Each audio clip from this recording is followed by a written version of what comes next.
Okay.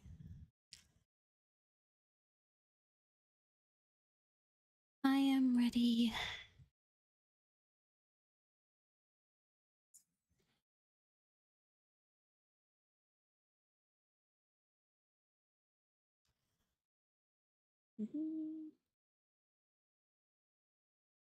Hi, Lynn.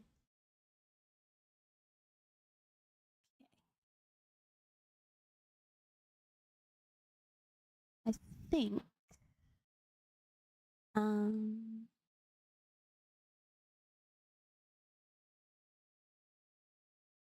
there we go. Oops.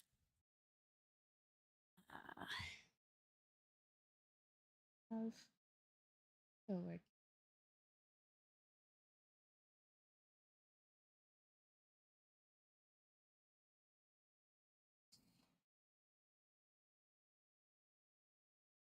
This is where Caleb's main story starts. But I don't know if the audio is working for some reason.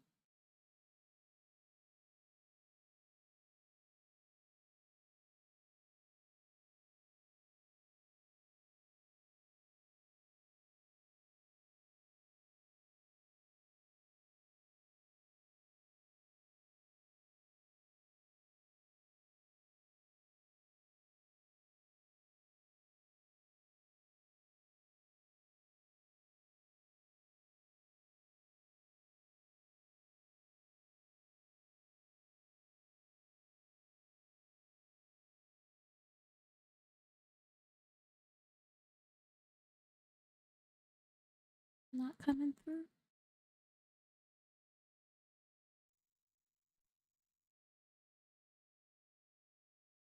Ah.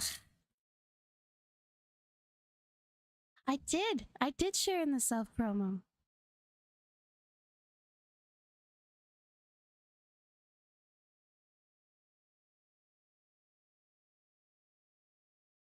Do I?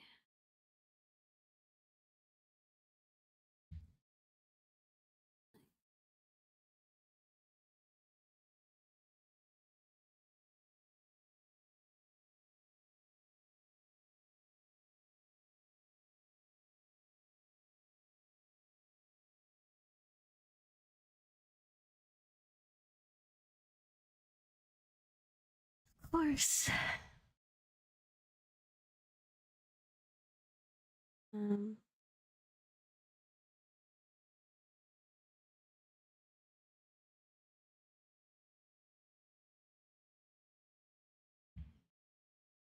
I cannot hear any music playing for some reason from my thing. So strange.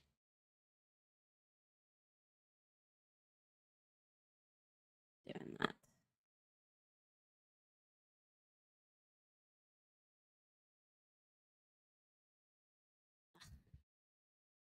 Man. Heck. Just do this for now.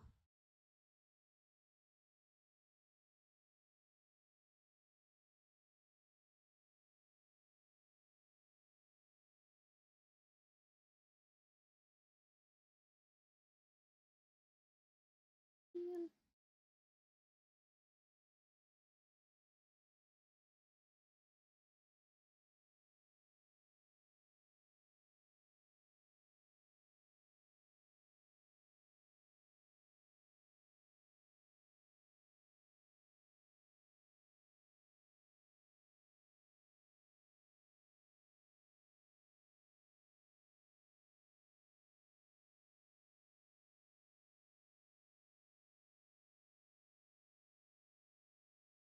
So weird.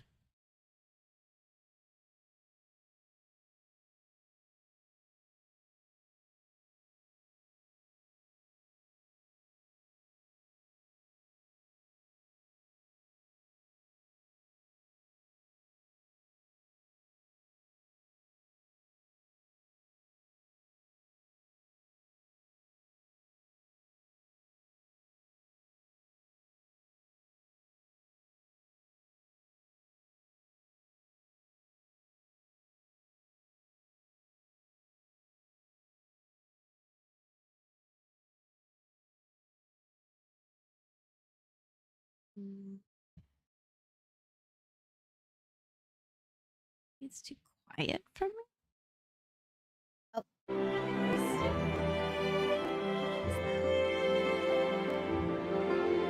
I always forget that. I always forget that. Hi, Ref. I always forget that. Okay. That should be better. Alright. I always forget I have to turn off.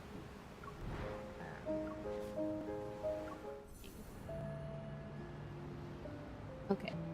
So I think Caleb's main story, that's what we're going to be doing today, starts here in Under Twilight, right? Family? I think that's where it starts. Never remember.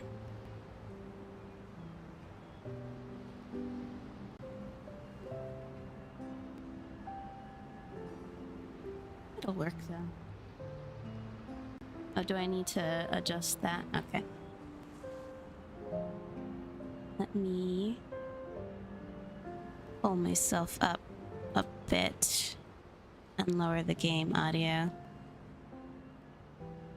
Is that better? Or do I need to be a little higher? Try to...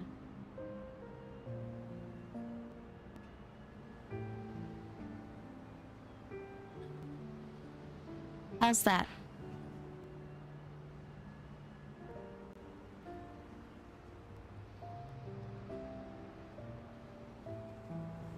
Okay. Does it need to be a little louder or am I good?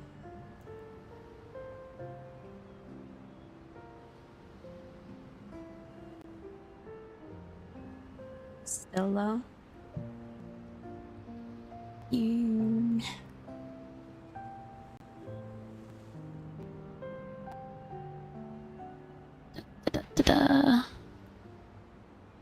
What about here?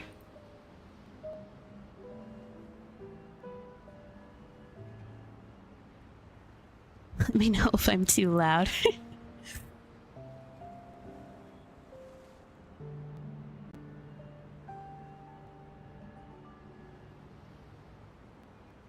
Okay. And the game audio here. Okay. I think we can start playing now. I think. Okay. And am I right in thinking that Caleb's main story starts in Under Twilight? In family?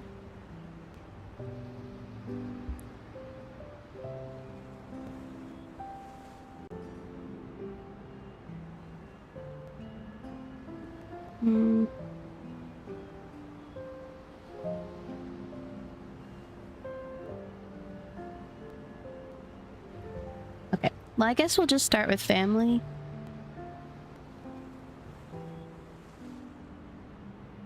This is where he first shows up in the main story, I think. Because that's what we're going to be doing, is replaying all his stuff. Unless we want to do the bond first. Yes. That's where I want to start with that, and then we kind of hop to his bond, and then hop to Homecoming Wings.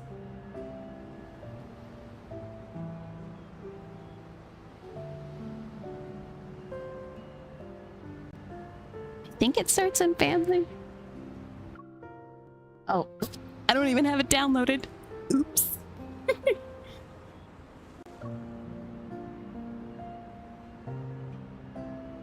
just for the meme, you know? I am his clumsy wife, so I gotta take part in all his clumsiness and bad situations.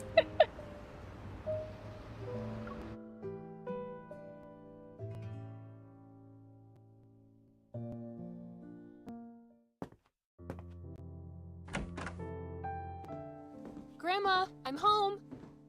Ah, sweetie. You haven't been visiting often since you became a hunter. Did you miss me?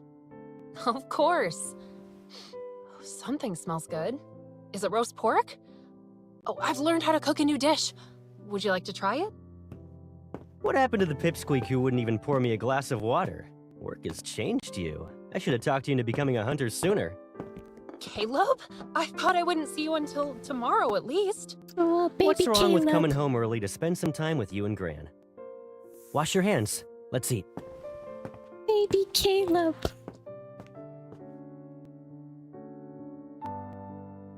How's your health, Grandma? Still getting headaches? Oh, it's normal for people at my age to get them. I'm already used to it. I'll be fine as long as I take my medication. But didn't the doctor say you should be hospitalized for observation? Are you sure the meds will be enough?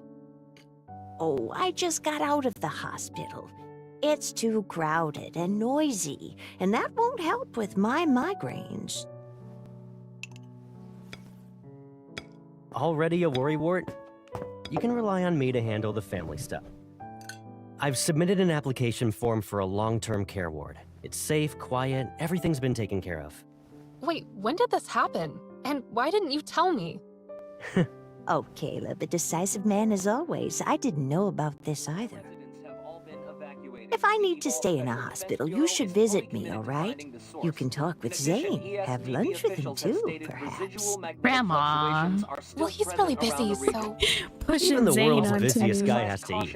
I haven't seen him in a long time. We should invite him over for dinner, right? And we can kidnap him if he Caleb. refuses. I see through you.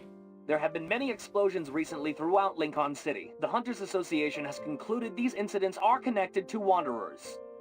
So far, 22 have been wounded, with no casualties. We advise all citizens to be careful when outside. Explosions, huh? In other Hey, highly Pipsqueak, anticipated have there been a lot of news, active yesterday, Wanderers a lately? spokesperson from the World Evol Government's Kind of. Global Evol Medical But it's Center fine. announced that the revised Lincoln has Evol us. Safety Act The will Deep be Space put hunters of into today know what they're doing. Well, even so, you shouldn't push yourself too hard, my dear. And be sure to be careful during your missions. I know, but I'll be fine, Grandma. My evol works well against Wanderers. Besides, missions are often done in pairs. If we get hurt, we have backup.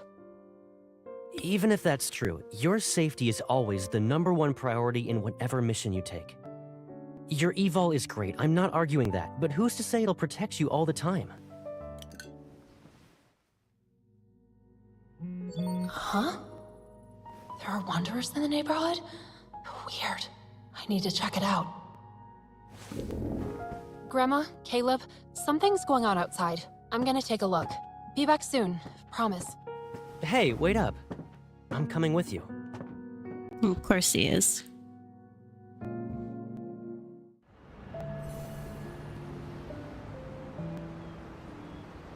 Of course he is. This man. Caleb, what kind of hunter lets their childhood friend tag along to work with them? I'm not tagging along with you, Pipsqueak. Just heading to the store for some vinegar and whatnot. Uh-huh, All right, sure. then. Well, we're just about to turn the corner. Go to the store and pick up your vinegar. Oh, and another thing. Better not walk out and start following me when my back is turned. Yeah, secret mission, blah, blah, blah. Can't let unauthorized personnel in on the details. Hurry up and go already. Also, I want some snacks. And fruit. Take all the time you need.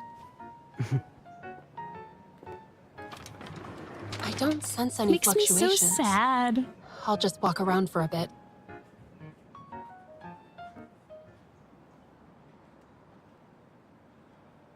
Makes me so sad to see it all. I continue my search along the block. My hunter's watch doesn't react to anything, but I sense fluctuations in the air. They're bouncing around. Is the fluctuation source moving? Across the street, a man wearing a cap pops out of an alley. He turns slightly to the hovering patrol drone with compound eyes and fiddles with his hat. He's hiding something. Like sparks igniting a fire, the man's suspicious actions put me on high alert. As he moves, the watch on my wrist vibrates, showing the metaflux in the area is increasing. He's the source? I cross the street and begin to follow the suspicious man from a safe distance. He seems to have noticed me. He's walking faster. It's definitely him. I have to stop him. I walk faster, ready to send my coordinates to HQ with my hunter's watch. My right arm feels an intense pain all of a sudden, like I've been stabbed with a blade. A weapon? No, it's evil. I see you're actually smart. Too bad. I don't have time to play around. Do we know who this is? I don't remember if we know who this is or not. The man's cold gaze scrutinizes me. He sounds way older than he looks. I hesitate. The figure rushes into an alley. I rough after him, but he's already gone. I can't sense even a single fluctuation. Was he carrying a protocore? Or could he have been the source himself? Why are you staring off into space? Mission's over. The sound of footsteps stops next to me. I come to my senses. Caleb? Still concerned about what happened earlier, I don't know if I should tell him. I should keep it secret for now. Otherwise, Grandma and Caleb will worry. Let's go back home and eat dinner first. I've made my choice, but when our gazes meet, my reluctance turns into guilt. Did you find any big bad wanderers? The fluctuations His face disappeared. looks so young. Probably a false alarm. A false alarm. Caleb, what are you... If it really was, then what's this? Oh, I was petting a cat. You got and... scratched by another stray cat, huh? I think maybe I should go find that cat so I can avenge you. Caleb, don't. Come on. Grandma's waiting for us back at home.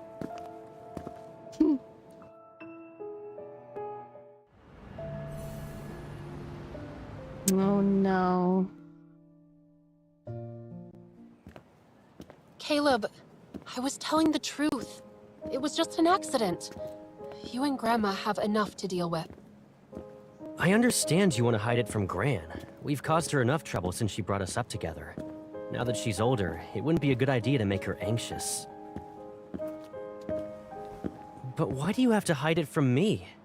Can't you trust me now that we're all grown up? No. I don't want you worrying about me. It's not often you get to come home these days, so ruining the mood is the last thing I want to do.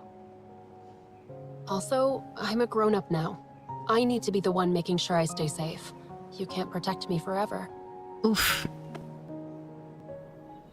Why is that a problem? If not me, who could you possibly turn to? My poor baby. What's wrong? You wouldn't understand even if I told you, Pipsqueak. Forget it. Oh. We've been outside for too long. You drive me Gran's gonna be crazy worried. when you do that. You're doing it again. Go inside by yourself. I'm not your sidekick. Fine. But hide the blood on your sleeve before heading inside. Oh no. Since you're a grown-up now, I won't cover for you this time.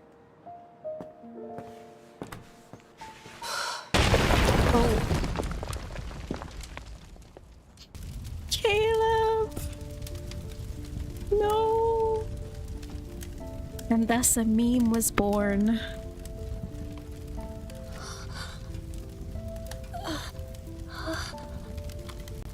This is still heartbreaking.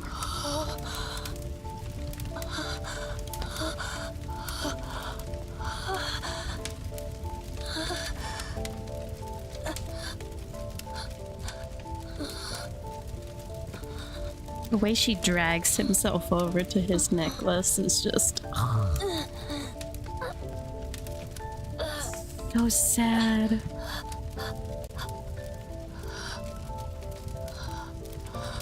Can you imagine if his body was just a little farther away and she doesn't know if he's alive or dead, and she tries to crawl over to him but can't make it? She just passes out before that, so she thinks, oh, I could have saved him. I could have touched him one last time, and I don't get that chance. Like, that would have been heartbreaking. I know they say there were no bodies found in the wreckage, or there was just her or whatever, but Grandma, I mean. Boy, that image of her trying to drag himself over to his supposed dead body, but she passes out before that. That's just sad. Alright, so I think we should do his Bond story next, because technically that comes before Homecoming Wings. I know Yearly Nostalgia is too, but Yearly Nostalgia was just like a little bit of fluff, and it really didn't have much except kind of expanding upon what type of relationship they had. But I do want to do the Bond though. I have to download it though.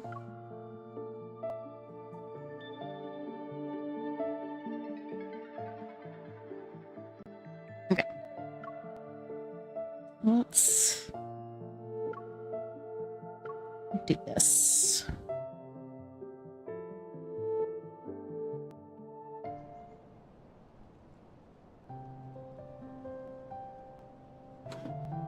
Caleb, did you find it? Nope. You sure you didn't lose it when you moved into your dorm?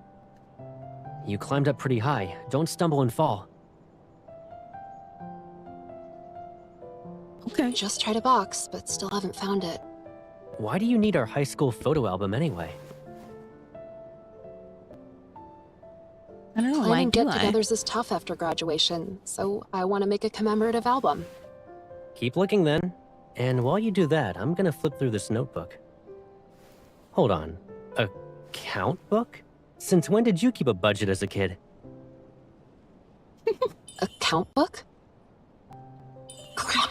It's the garage ledger with all the times Caleb didn't play games with me, wouldn't help with my homework, and stole my candy. Where did you get that? You better not read it. Why not, Give it to though? me! I'm gonna open it right now. Wait! Butthead. Give it back. Caleb, you needy. Should have come down sooner. Ugh, I really want his next So many gray Bond clouds. so bad. I guess the storm's brewing. I want his Bond story so bad. The second one. Having them fully animated is so nice. Yeah, you're right. Let's wait until it's sunny outside.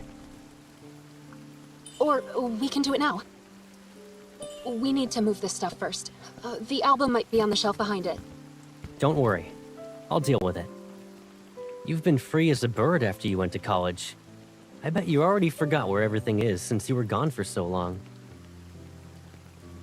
It wasn't intentional. Doesn't work like that. My classmates but okay. and I planned a trip for our last break. And before that was a club event. I know. Our pipsqueak is all grown up. You have your own world now.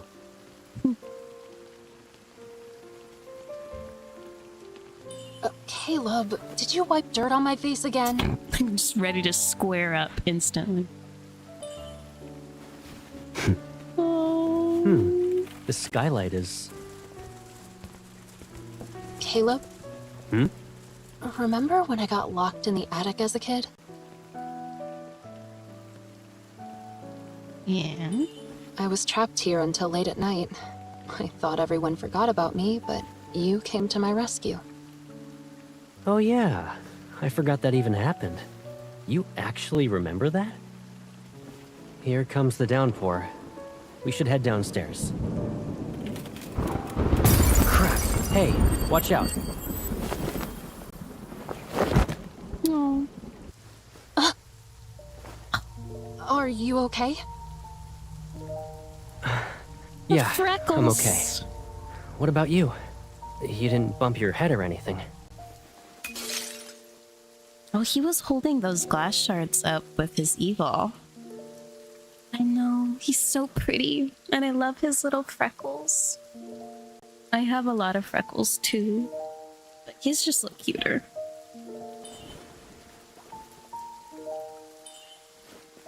No, I'm okay. The door. So, great. Over a decade later, I find myself locked in here again. Even if Gran got a new lock to keep you out of the attic... You've never noticed he had is freckles before? Kinda overkill. What? Hey, I love his where's your phone? freckles. They're so cute. If you look at them, right there across his nose and on his cheeks just below his eyes. So cute. Sometimes the way that door closed, it makes me wonder if he just used his eval to make it seem like it was wind that blew it closed, but it was actually him. I left it downstairs.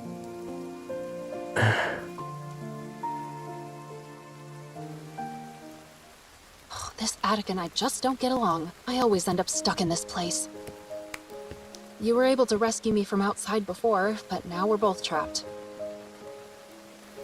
I remember there being a set of wrenches in here. Let me look.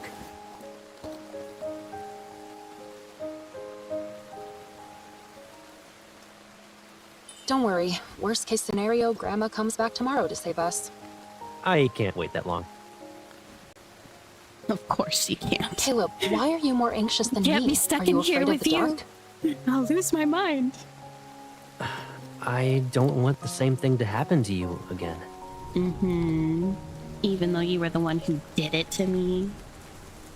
Uh-huh. Actually, I remember everything. Even how frustrated you were as you curled up in the corner. Tears streamed down your face. I am a Caleb defender too. He's my boy. He's so cute. Yeah. I think he kind of just wanted more time with us and did it a bit purposely, but who knows? You don't need to remember all those details. How are you holding up? You finally got a break only to end up trapped in the attic with me. Today's just not your day, Caleb.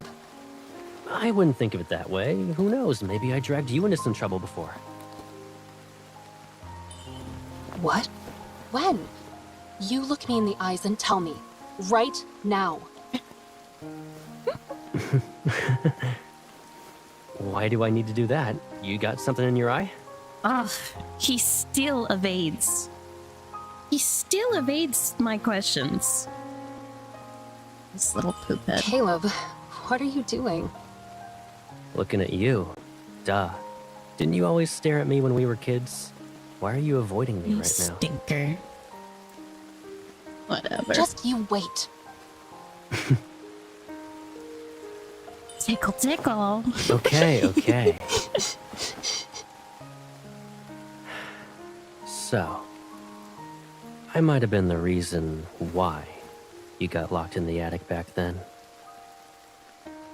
What? How? When we had just moved here, Bullies and I didn't really get along. He is. And one day they showed up at our doorstep. I was afraid they would try to mess with you, so I made up an excuse to send you to the attic. You'd be safe at least, and not anywhere near them. Caleb is just like this.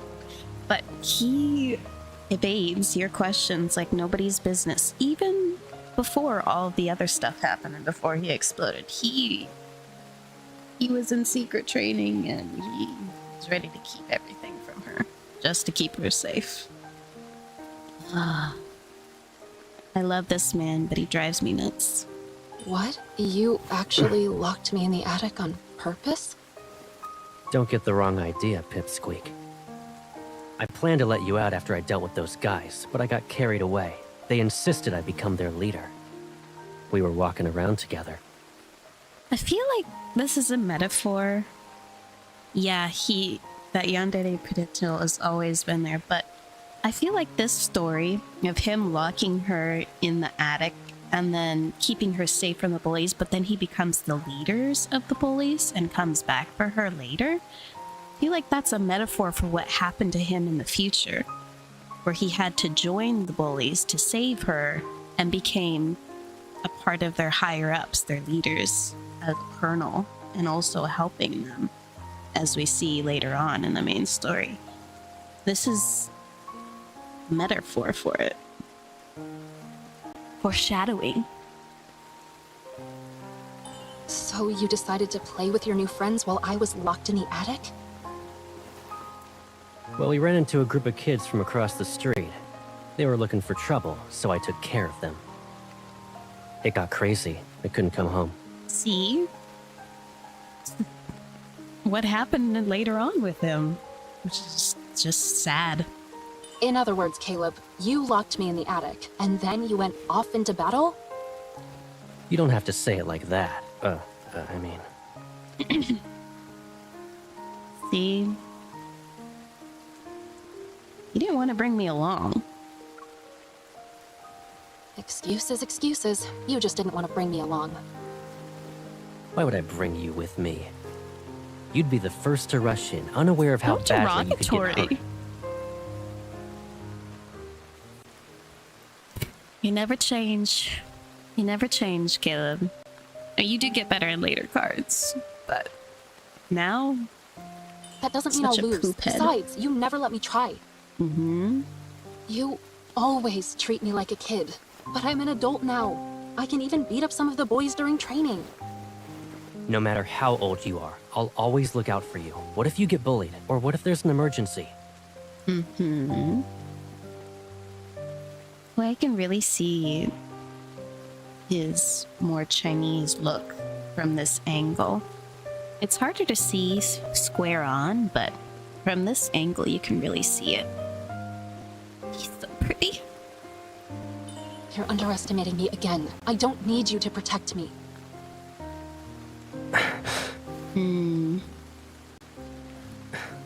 Is that so? Well, Yeah. prove it. That even If you can Boston, beat me, that then I'll believe you're capable of standing makes on the, your own the 2 feet. foreshadowing even And more whatever happens to you apparent. is none of my business.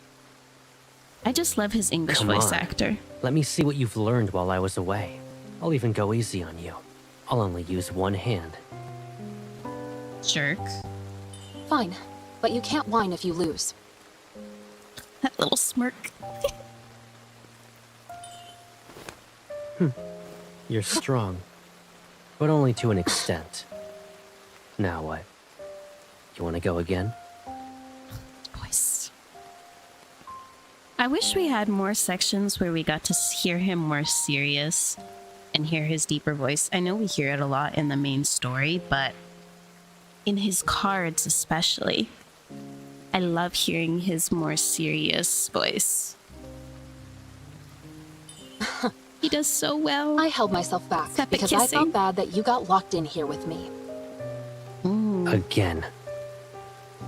Look at him enjoying this.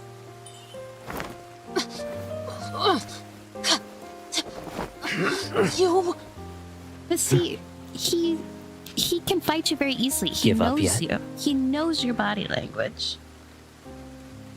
Look at him just toying with me. As if. Caleb, you... Yes, my bubble wrap man. Why? Scared? No. Even when you're like this, you Aroused? say you don't need me.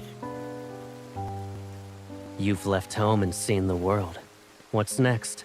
You're gonna leave everything behind?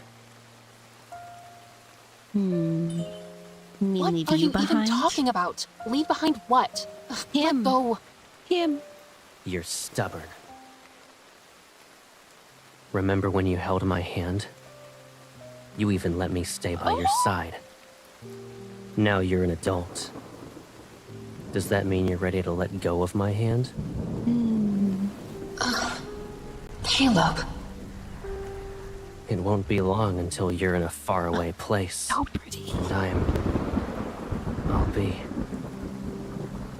Yep. Very far away. And... you... The scene is just beautiful. Right. I forgot. You're not a little kid who needs to be protected anymore. Lightning is It's his me thing. who can't let go. And thunder. I want to keep you in a world where it's just the two of us.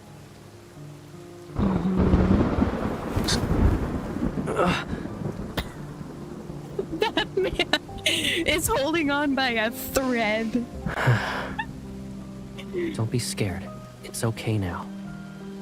She plops onto him, and he's like, "Oh no." Let Think me of protect Grandma. you. I can guarantee this will be the last time. Whatever.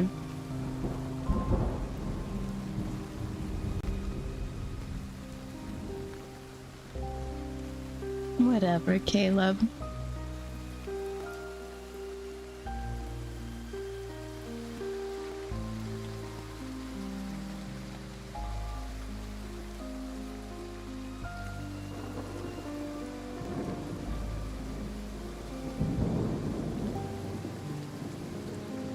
I won't lock you in again. This is my promise to you.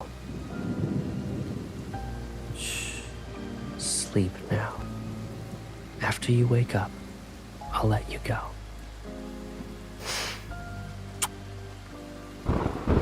Okay, where are those kiss sounds? The storms that you'll encounter in the future. That was a better kiss sound than anything we've gotten They shouldn't recently. exist in this world. He did mean it then, Austin. I know he did. So pretty. Ugh. I already know I have a ton of that, but... That was a better kiss sound than a lot of the other ones I've heard from him. He is the king of groans Cheer and up. moans, but... We'll see each other again during our next break, right?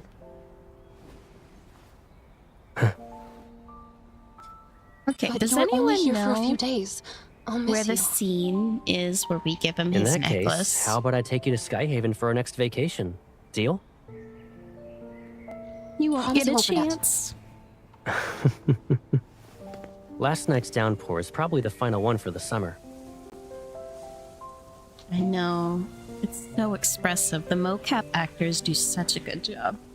Yeah, and since the rain is gone, leaves will start to fall. I guess it's about time we fixed up this old house. That way, when there's another storm, at least we'll have a home, a place to return to and hide in together. If that isn't telling, I don't know what is. But I can't remember where... Okay, is it after... Which chapter, though? Because we just did this one. So I don't know which one of these is that one.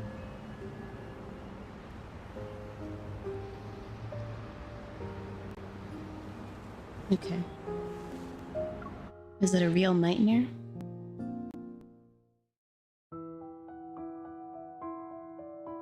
Two deaths, no evidence of human-triggered detonation detected. No remains of any detonation device found. The deceased were not known to have any disputes or financial conflicts of interest with any others. According to the evidence gathered, this was an accident caused by metaflux fluctuation.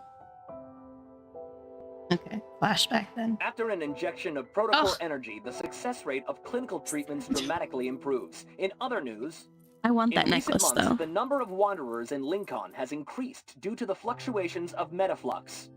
Metaflux-related It's really explosions Caleb have currently left 35 and people Grandma's wounded death with that 2 really casualties in spins her Blue Shore spiraling. District. We advise all citizens to be careful. What are you doing here? I thought you were out on a mission again. Yeah, I'll clock out soon. I just finished reading these reports. I'll turn them in a second. You're working so hard. Handling all these missions and investigating Metaflux incidents? I refuse to believe what happened to me was just an accident. I'm worried about you. How about we grab something to eat? My treat. Captain, I'll send you the report soon. Thank you. I just got one about a protocore analysis. Who sent it? Oh, yes. Sorry about that. That was me. You okay? I bet you haven't gotten Ugh. enough sleep. Rest. Poor And MC. don't be too hard on yourself. All that grief. I'm fine, Tara. Besides, I wouldn't dare fall asleep when... Hi there. Just calling to remind you, you have an appointment today. Dr. Grayson? You had a transapical metaflux ablation last month, right? Dr. Zane has your medical report, but you'll need to get an eval cardiac examination first. Okay. Is it really in this one? Zane. He'll be worried if I don't go. Captain, Take care of your health first. Then, you'll have the energy to do other things. I love her voice. No, it's not in that one. Yep. I don't know which one it is.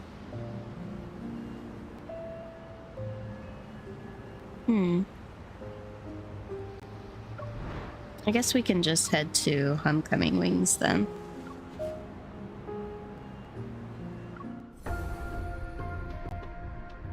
This is the exciting part. Ugh, I forgot that I took all of these off. I gotta wait for them to download.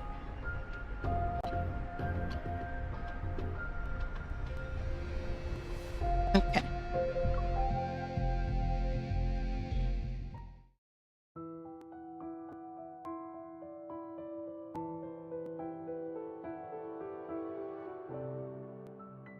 Okay, saying goodbye then.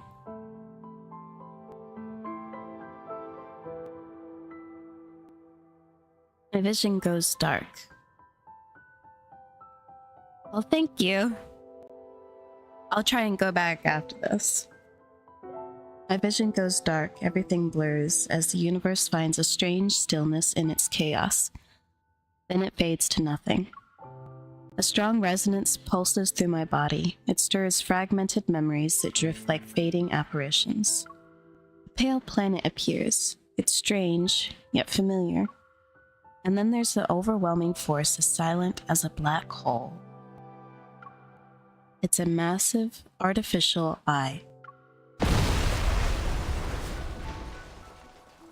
Any explosions? It's Caleb. It's been a while since I dreamed about the explosion. Looking back, those roaring flames feel like a surreal, distant nightmare. The searing heat in my dreams is still vivid, but the pain in my heart is gone. Maybe it's because the ether core within me has achieved full power. Not yet. To investigate and deal with anomalous incidents related to ether cores, the association secretly began Operation Ether Ordeal. Over the past few months, we swiftly and discreetly handled numerous anomalies and documented information about a new ether core. We termed it the Spatium Core.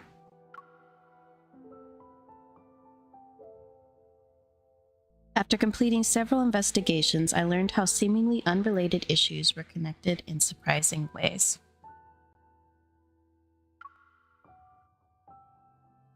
Silas's brief absence gave the forces who coveted the ether core in the N109 zone an opening. Xavier's former teammates who have gone separate ways possess cutting-edge protocore technology, and their goals extend beyond just targeting Xavier. The strange black crystals are deeply connected to the old battle, causing Zane's nightmares to worsen. And with the watchful eyes of some secret observers, Raphael is forced to quietly search for this tower sealed within the tome of the sea god. When I trace back to their sources, these unrelated threads are connected to one massive entity. Ever. The limited amount of evidence we have also suggests that Ever was the true mastermind behind the Bloomshore District explosion.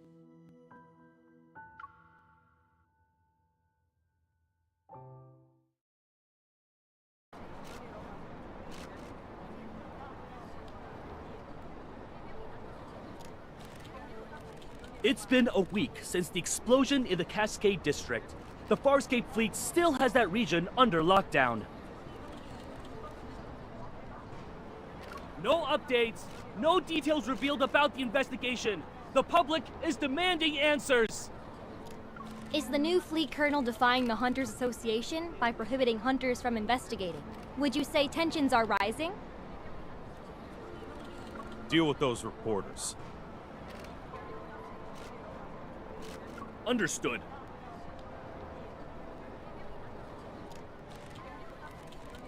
The entire garden has been blown to bits. Hey, rookie, go investigate.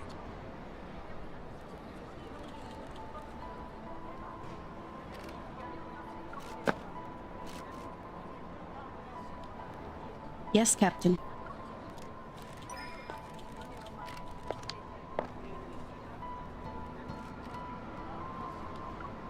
Oh, I missed that one.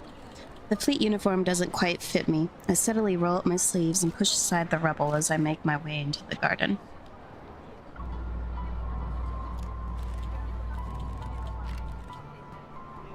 The energy trail I can resonate with is faint, but it's similar to the one belonging to an ether core. The source must be over here. It's gonna rain tomorrow evening, and all traces will be washed away. Make sure to be done before The garden is in ruins. I bend down to dodge the fleet soldiers and crime scene investigators wearing white gloves on the side of the hedge. It's right behind these bushes. The burnt vines twist through the vegetation, the silent oppression swallows even the faintest of sounds. Vines? Behind the layer of leaves and petals, it's as if a small hand darts among the tangled branches. I quickly reach out, but my fingers touch another scorched wall.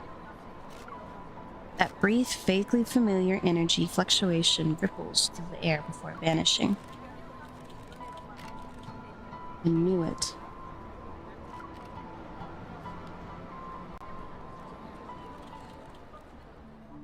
One week ago.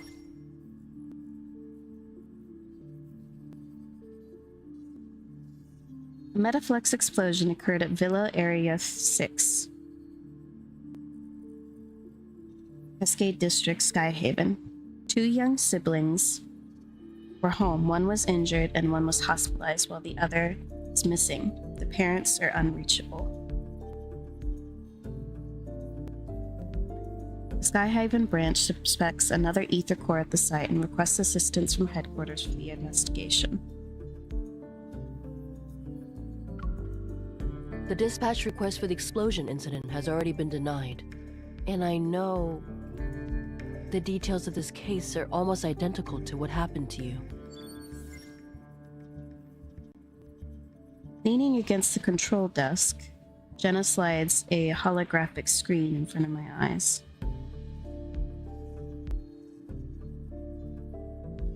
But rushing to Skyhaven at this critical juncture isn't a wise decision.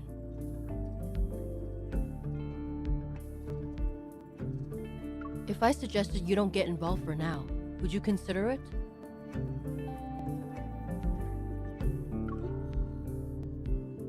I'm sorry, Captain. Just making sure I didn't miss anything. Seeing the glaring denied on the screen, I try to calm myself down.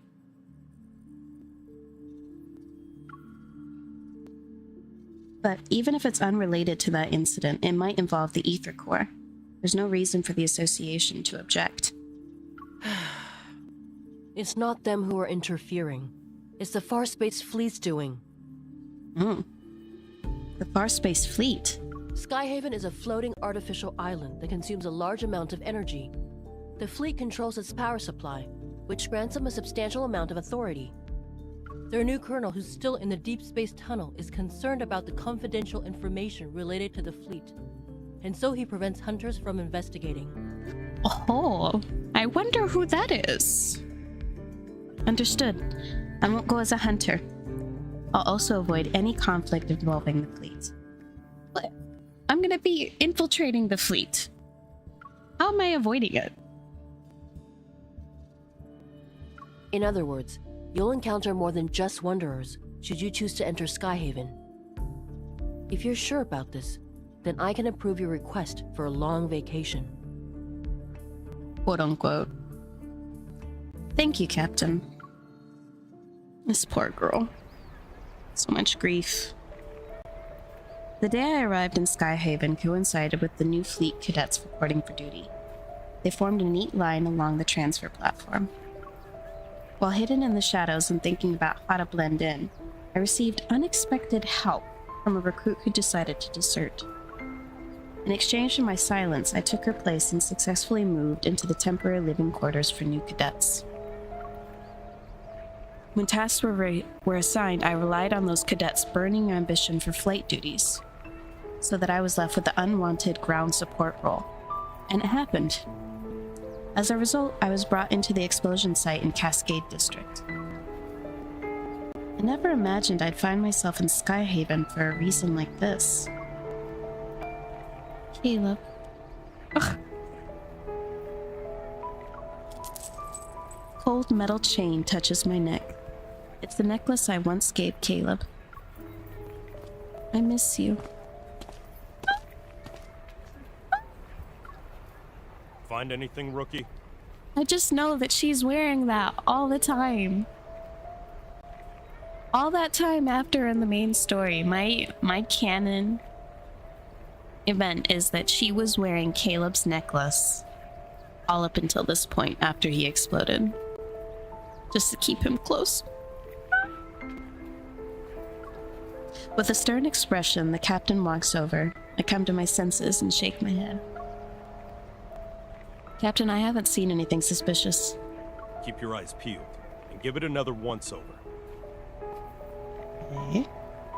If you miss anything, it won't be just you facing the consequences when the Colonel's starship returns. Well, but what if I want to see the Colonel? Yes, Captain. I don't know what's with this new Colonel. Since he's butting heads with the Association, it's probably better to avoid him.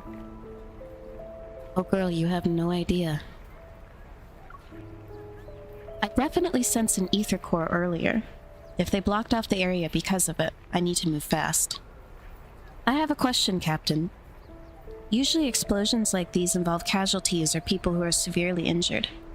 How can there be individuals who have gone missing? How did the fleet confirm this? I also heard we weren't sent here to test for traces of... Don't poke your nose in places where it doesn't belong. Mind your own business. Okay. As expected, everyone in the fleet is keeping quiet about the circumstances surrounding the explosion. Captain! Because it was their fault. Appeared. He showed up in HQ! What did you just say? The Colonel's starship will be on the HQ's runway in 10 minutes. Command issued an emergency order. We need to head back and deal with the intruder before the Colonel returns. They're already here. If things get too chaotic, I might be able to use it to my advantage.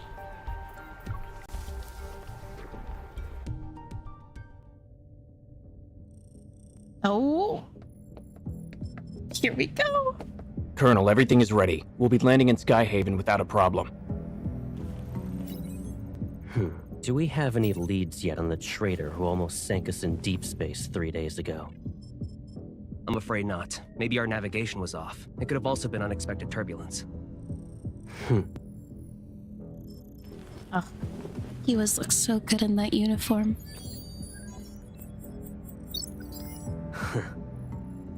This trip was a test for the new fleet colonel. His saunter. The old guard are looking forward to me not coming back. Unfortunately for them, I already danced with death once.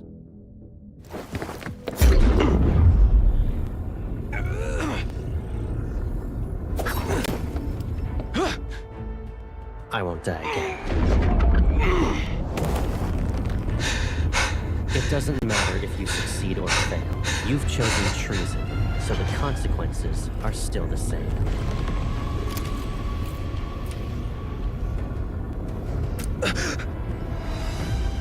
You don't need to return to Skyhaven. Oh my god. Why is this so hot?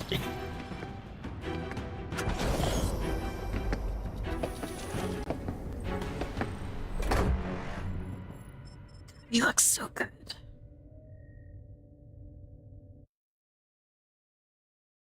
Okay, so should I keep going or should we go back and watch the flashback scene of giving him his necklace? Should I just keep going?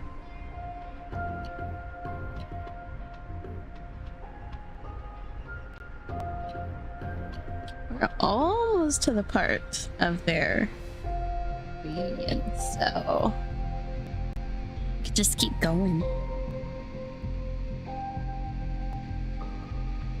Unless somebody wants to go back and look at their necklace scene, I will just keep going for now.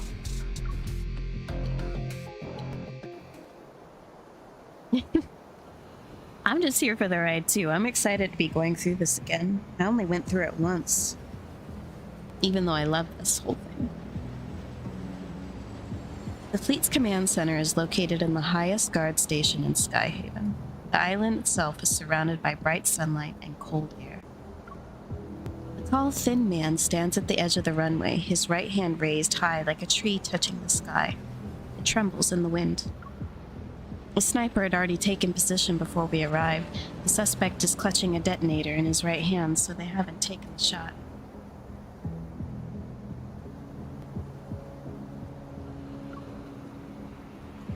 Captain, he's wearing a fleet uniform. Is he one of us? Storing weapons in his private arsenal and placing explosives in residential areas. Those are ploys to provoke outsiders so they'll be dissatisfied with the fleet and the new colonel.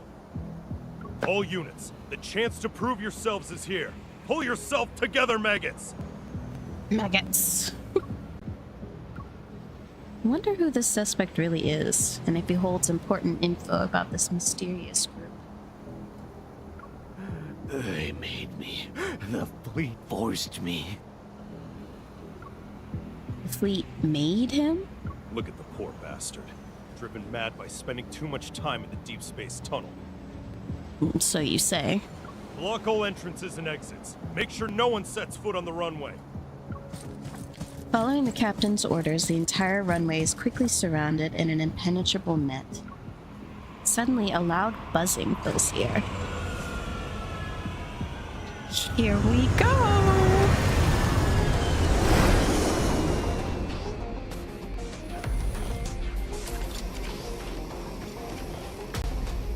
Oh.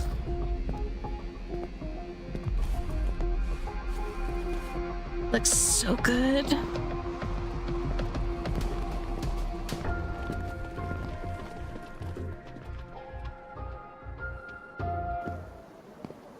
Those glasses, man. Under the spectacle of lights, the new fleet colonel, who's been widely discussed, steps out of the sleek black starship. How does she not recognize him? I mean, I can understand her skepticism, but just how does she not look at him and recognize him? In an orderly fashion, he approaches the man at the edge of the runway. His words are muffled by the wind. Joseph, you were chosen to be the pilot of a year-long deep space tunnel observation mission. Your outstanding performance 3 years ago was proof of your capabilities.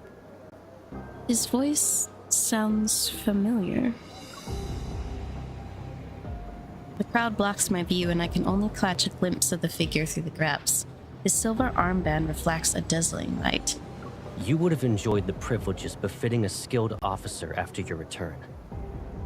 But 2 months ago, your wife and child died in the fleet's brig. Believing you revealed the fleet's secrets during your mission, you put your family under house arrest. They had died as a result. Oh, man. You're the person behind the Cascade District's explosion, yes? And you were trying to make a statement to the fleet by attacking its members. You know why. Sounds so creepy. Joseph sounds as if his vocal cords have been torn. His voice is unpleasant to the ear. And yet the information I collected tells a different story. After your mission ended 2 years ago, you were suffering from the effects of long-term exposure to cosmic radiation. Your memories were severely affected. So they say. Hence, you received a prescription for the psychotropic drug Cybazin at the medical center. But you went ahead and increased the dosage on your own. You probably weren't aware that a Cybazin addiction can lead to cognitive dissonance and confusion. That's why, after your overdose, you accidentally killed your wife and child. Right about that. When you recovered, you created a lie to escape from the pain of what you've done. So messed up. He speaks calmly and then everything becomes quiet. No, that's not possible. You made me do it. You planted a mind control device in me. It's that chip. Is it a mind control device, or is it just something that suppresses your emotions and just kind of wipes you everything? Makes you the perfect soldier, the perfect robot. I don't know if you can actually be mind controlled through it, or if it's just your mood thing and memories. I don't know.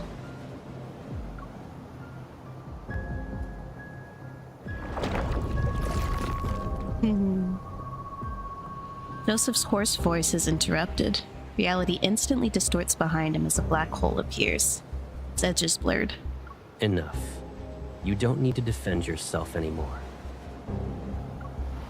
As soon as the colonel finishes speaking, the man and the detonator are consumed by the black hole in the blink of an eye. It quickly closes and the clear sky reappears once more. And now the edge of the runway is empty. Lock down the command center. We still have an unidentified traitor with us. Oh, I wonder who that could be. The order is cold and everyone snaps out of their daze. My palms start to sweat and my heart races. There's only one thought in my mind. It doesn't matter which one I do, but I need to make a move. Whoever he's talking about, once I start digging, my cover is blown for sure. I need to make a move. Now. Since no one's paying attention, I quietly turn around, but before I can move, I feel as though 1,000 grams. 1,000 grams isn't that much, but okay. Have been dropped onto my shoulders. I can't move. This evil is...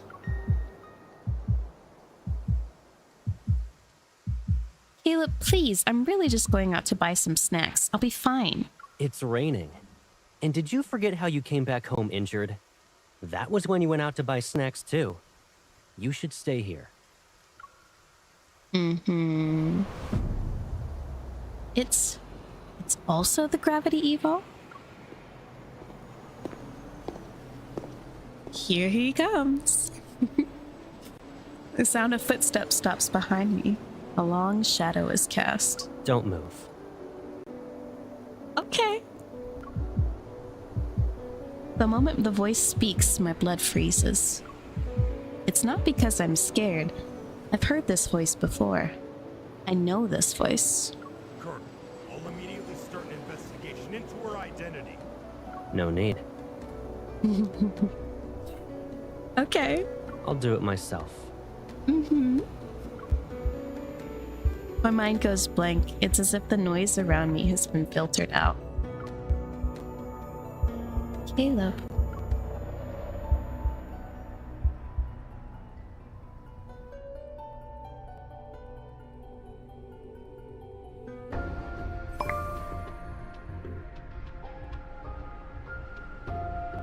Alright, I guess we'll be going on to empathic interrogation.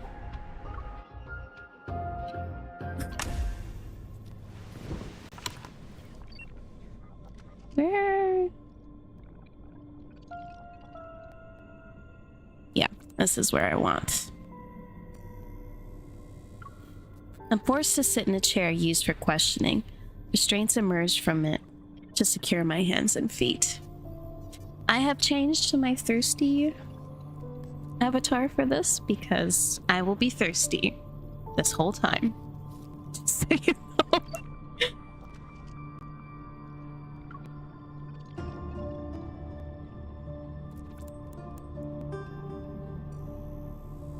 This is the interrogation room on the fleet starship. The Colonel will question you himself. Good luck.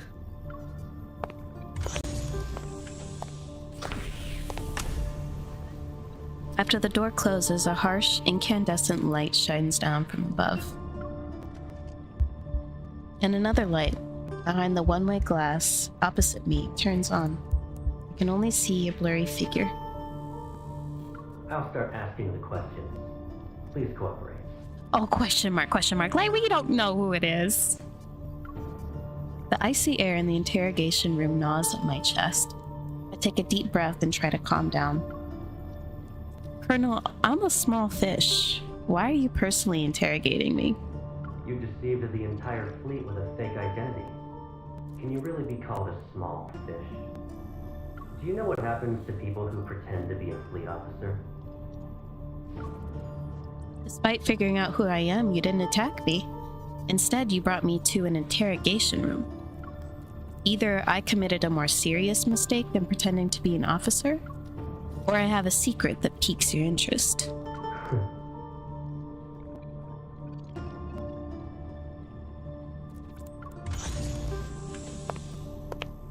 Here he comes again. The light behind the glass wall flickers twice and the silhouette vanishes. He enters the room without missing a beat, his military boots touching the alloy floor.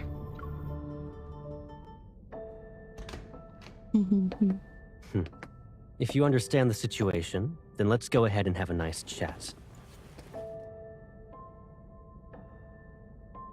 Is it really you? Show some respect to the Far Space Fleet's colonel. That means he's definitely part of that group. How can a stranger look so similar to Caleb? I can't believe it. Sir, have we met before? You seem familiar. You're wrong. But you look exactly like someone I know. Watch your mouth. There's more than one pair of eyes observing you in this room. The camera.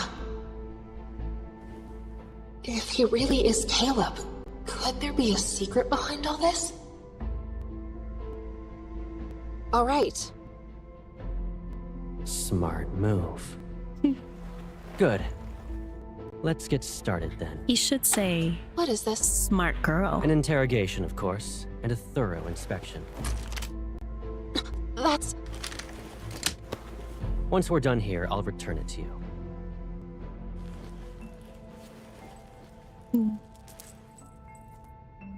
It belonged to someone from my childhood. He died in an explosion, like the one in the Cascade District. I miss him. Sir, can you tell me something? Sir. If that person hadn't died, would he support me even Call him now? Sir Moore. In the Far Space Fleet, there are only soldiers and officers. Then, what about you? Will you support me? Do what you're told and don't cause any trouble. You won't get hurt then.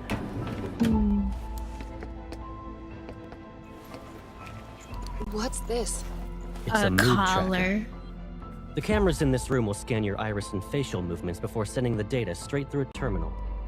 That, along with the monitor's information, will be analyzed to gauge your emotional stability. In other words, there's a catch. You can't lie, no matter what. You... It's necessary. Be obedient and it'll be over before you know it. Okay, sir.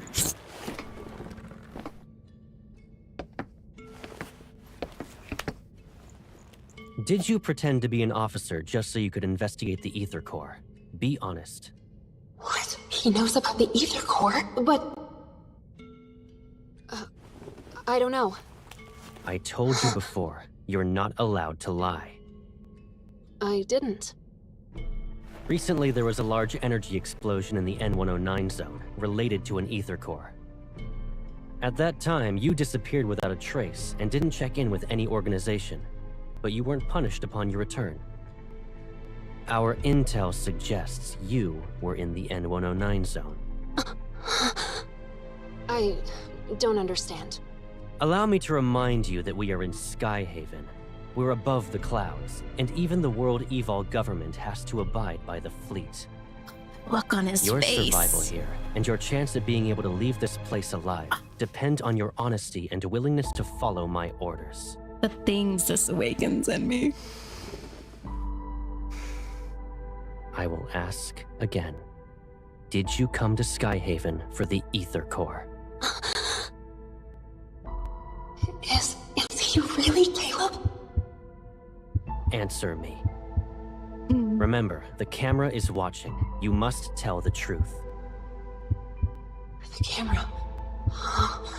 He's reminding me that there's surveillance, so I can't say anything. I'm telling the truth. I'm not related to anything involving an Ether Core. This is your last chance. I don't know anything.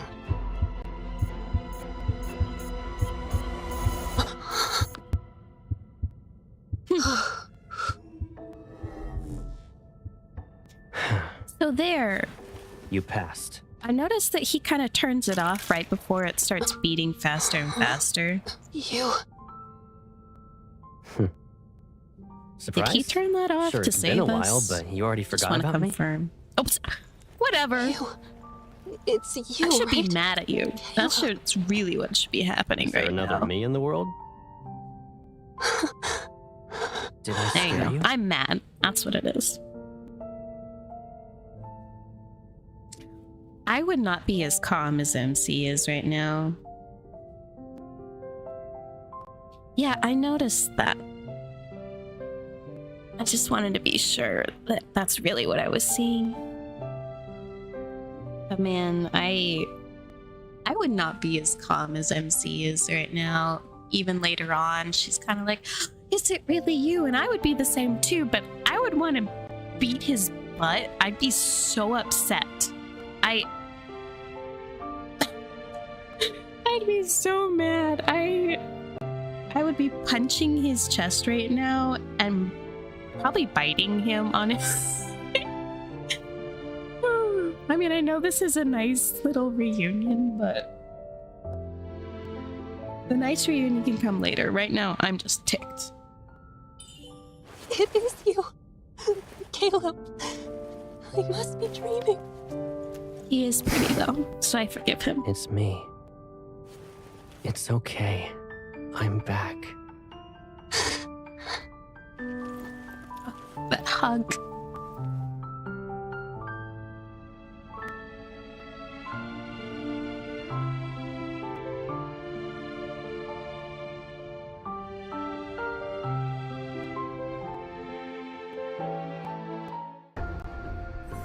Yeah, Boston, I would be hugging him and then whispering in his ear, when we get out of here, you are so dead. You're gonna wish that you did die in that explosion.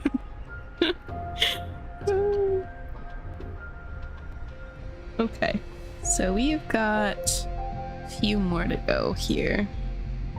Let's do gentle gaze. Don't be afraid. It's all right. From now on, we'll be living together. Uh-huh, Grandma. I don't trust you, Grandma. Does this mean we'll never be alone again? Yes. Starting today, I'll be your grandma. You get it, Boston. You get it. But okay, Grandma. I'm ready to square up, Grandma. Grandma. Whatever. In the empty void I see, everything is like a painting's white background that is seconds away from being drowned in a sea of color. There's one exception, the figure standing before me is strikingly clear. Who are you again? It's okay if you've forgotten. I'll remind you. He holds my hand. With a radiant smile, his eyes gleam like sunlight. I'm Caleb. I'll always be by your side. No. I know, and that's why I love you.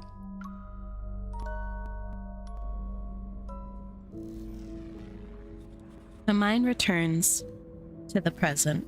All I can see is a grayish-white glow with a metallic chill. Caleb sits opposite me. He reaches for the first aid kit as he holds my wrists, which has marks from the restraints earlier.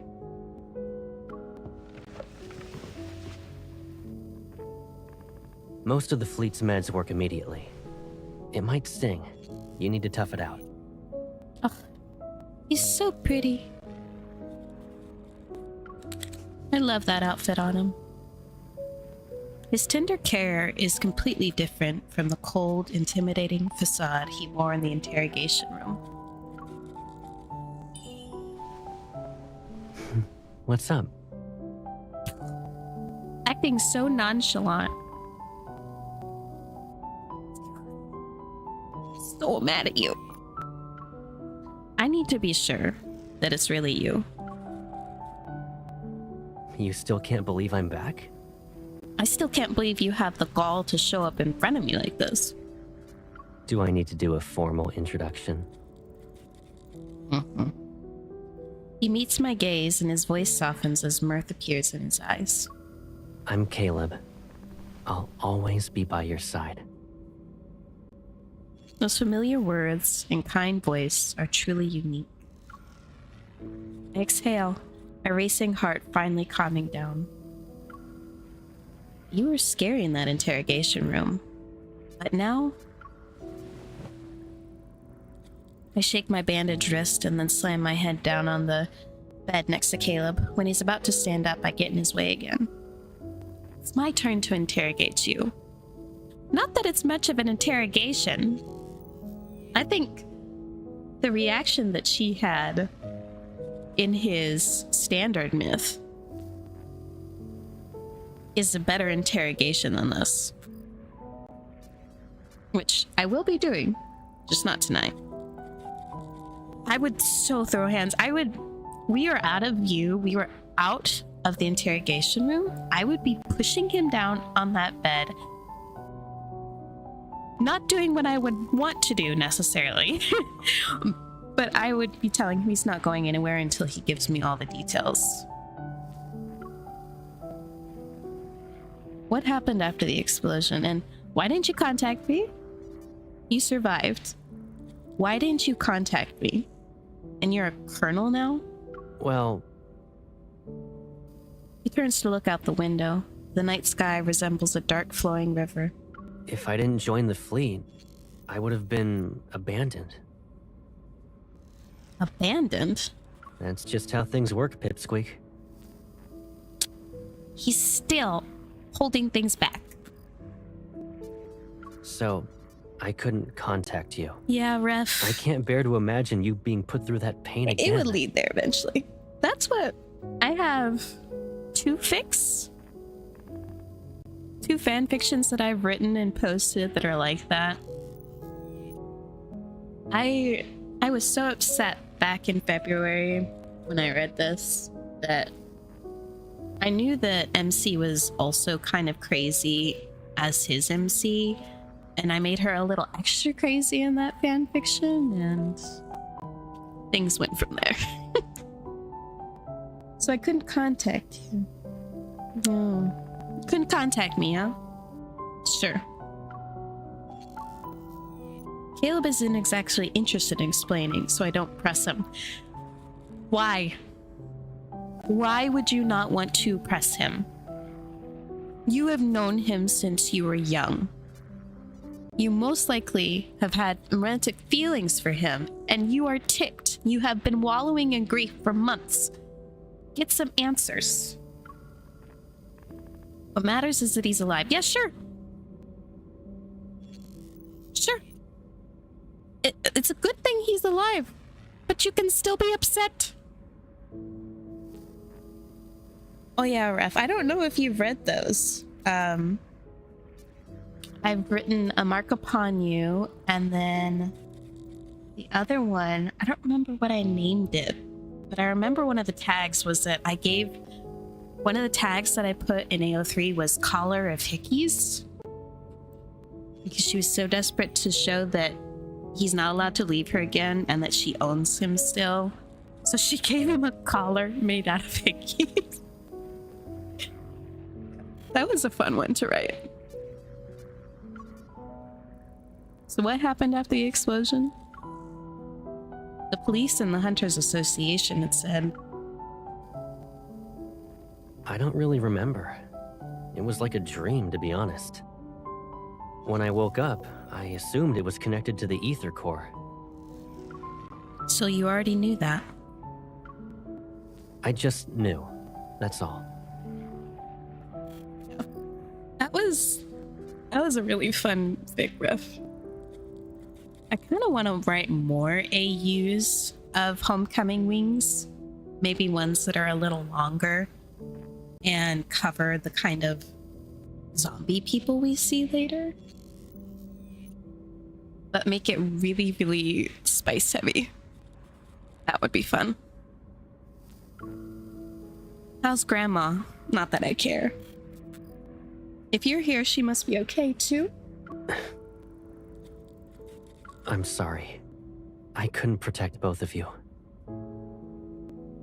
I still find that so sweet. He covered us with his evil and protected us. As Caleb's gaze lose some of its light, the faint hope in my heart breaks. All right, let's move on. You might start crying again if we don't. I deserve a chance to reunited. cry. If Gran knew, she'd want you to cheer up. She want me to be mad at you. Demand where you've been. Demand why you didn't say anything for months. Let me cry over your stupid grave. Caleb closes the first aid kit and stands up. He returns it to the cupboard. After all that interrogating, shouldn't we relax? You've been running around all day and must be exhausted. Let's get something to eat. Sure.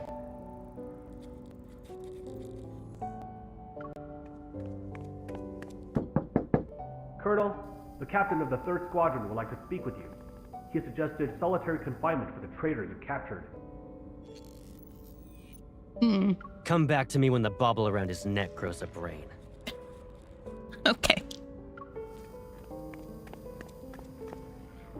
Caleb, you're being really strict. And I like it. Strict? Me? I love the way he says that. So funny. Yeah. Josephine, I'm really suspicious about her. I feel like her taking them from the orphanage after they escaped from the lab was just a continuation of the experiment, and maybe she grew a little bit of a heart later, but I'm very suspicious of her. I just know that something else is gonna happen later. Honestly, Ref, I think MC is kind of just in shock. This poor girl has been grieving for months.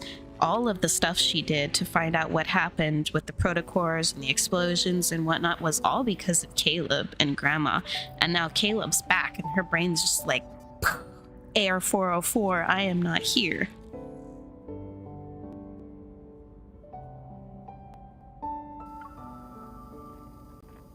His armband shines. Maintaining his stern expression, Caleb returns to my side.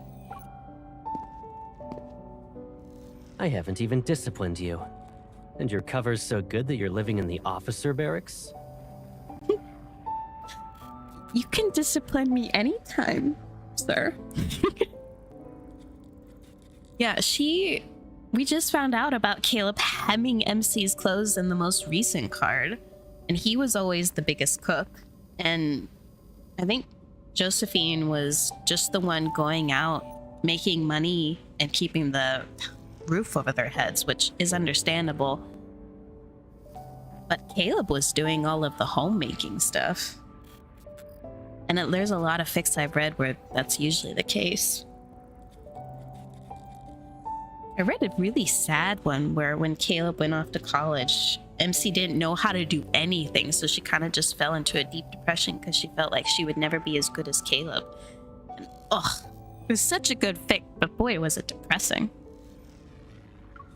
But yeah, you can discipline me, sir. Go ahead. He helps me off the bed. Cradling my injured wrist, he inspects my body from the shoulders down to my waist. Pack up your stuff. You can stay at my place, you know. I don't live at HQ, so you'll have more freedom to move around. Sir, yes, sir. Awesome.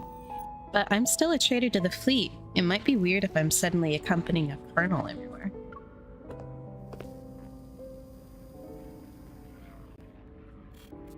He lowers my wrists and taps the other one. Understanding his intentions, I turn around to let him check my back. It draw your even more attention. Some people might even question your authority. Hold on. Are you being considerate on behalf of your fellow fleet mates? Or do you actually want me to prove your guilt so you'll be locked up?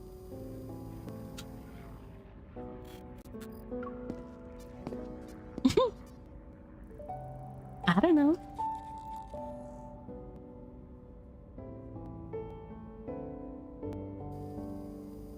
Yeah, it's a big shock thing, I think, Boston, is like, wow, he's here. I don't want him to leave again. I don't want to scare him away. I don't want to press him for more information. So I'm just going to kind of stay silent for now.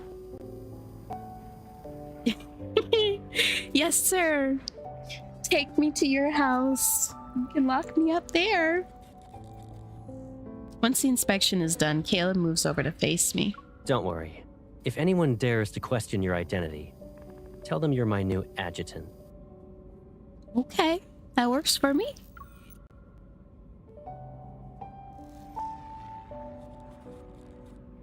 Oh, so you wanted me to use your influence anyway. It's an order. Okay.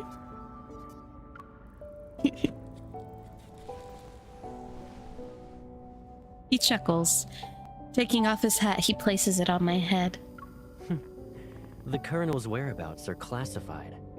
The same goes for the people around him. Okay. This would be a really cute picture. It kind of reminds me of that CG that we get for one of his 4-star cards, where we come and see him at his graduation and MC's wearing his little hat and she kisses his cheek and he's all shocked. That's what this reminds me of. If rumors could threaten me, I wouldn't be wearing this armband.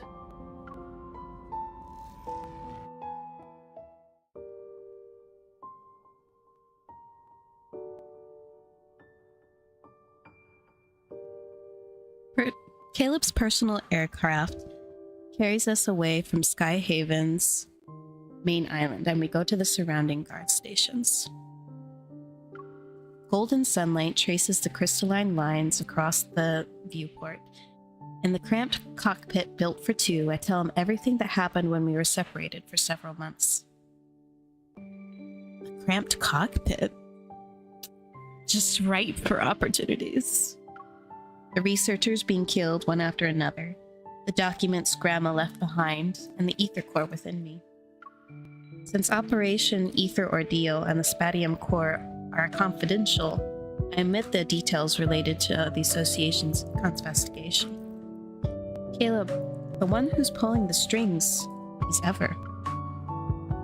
Behind his goggles, Caleb's gaze is unreadable. He grips the control stick and expertly guides the plane through the clouds. Do we have a goggles accessory? Not like swimming goggles or something, but like flight goggles. So those would be really cute. I understand. Let me deal with it for now.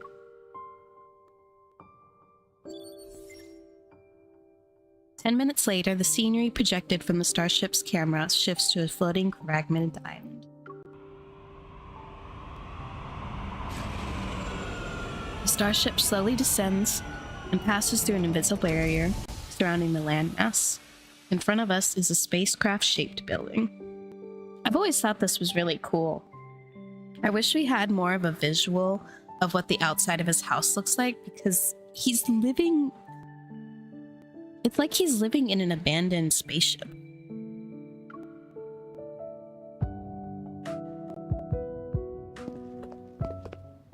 Here we are.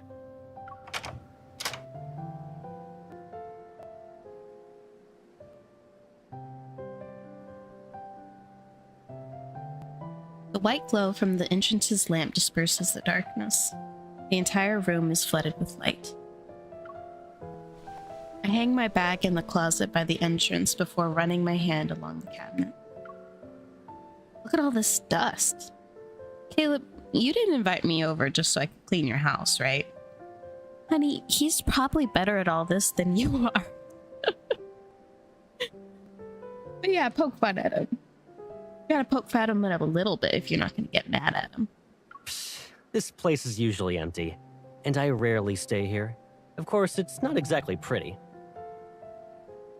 I do love that after MC comes into his life more, this CG that we see of his house actually expands and adds more furniture and personal touches.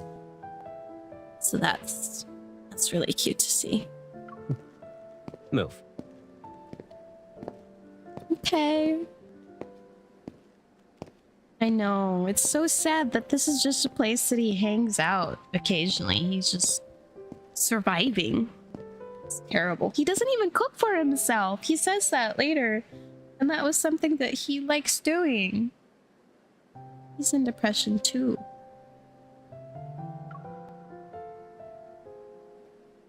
Holding a few jackets he took from my luggage, he lightly nudges my foot. Only the toiletries are left. Go ahead and sort out your stuff. Oh, actually, hold on a sec. So cute that she does that. Adds a bunch of stuff to it. Then it becomes their home. After tossing my jackets aside, he takes my finger and presses it onto the door's lock. How long are you staying in Skyhaven? If you're not in a rush, why not extend your leave for a few more weeks? He's so casual. And he's so pretty. He just gives her access like nobody's business. Like, here, yeah, you can come to my house anytime. Let me add you to all the locks, give you all the access. And if this is like Cratch 22, I really wonder if there is a secret room in his house where he has a big surveillance thing watching her at all of her places. I would honestly love to see that pop up somewhere. It'd be quite funny. Hunters don't get summer or winter vacations. Captain Jenna let me take some time off, but it's not because I don't have anything better to do. I almost forgot. You already graduated from Hunter School. New fingerprint entry completed. Pick a bedroom you like. I was a hunter. The last time we saw each other just before the explosion. I had been working as a hunter for a while. How do you forget that? Well, I guess you have had your life under threat by Ever for months now. I'm trying to wipe your memories. Man. How many does this place have if you're asking me to pick one?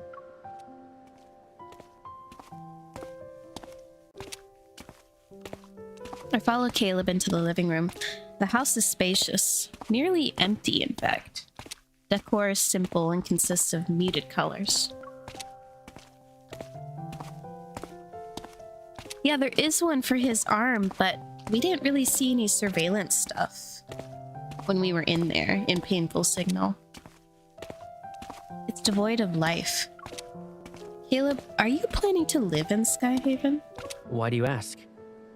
Okay, I wanted to get away from that footstep sound.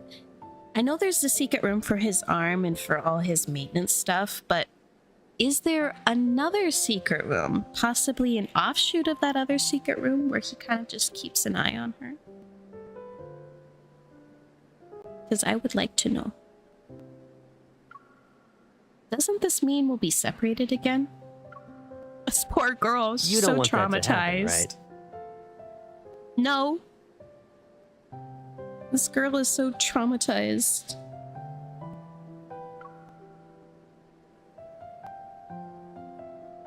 Yeah, I agree, Boston. It needs its own space.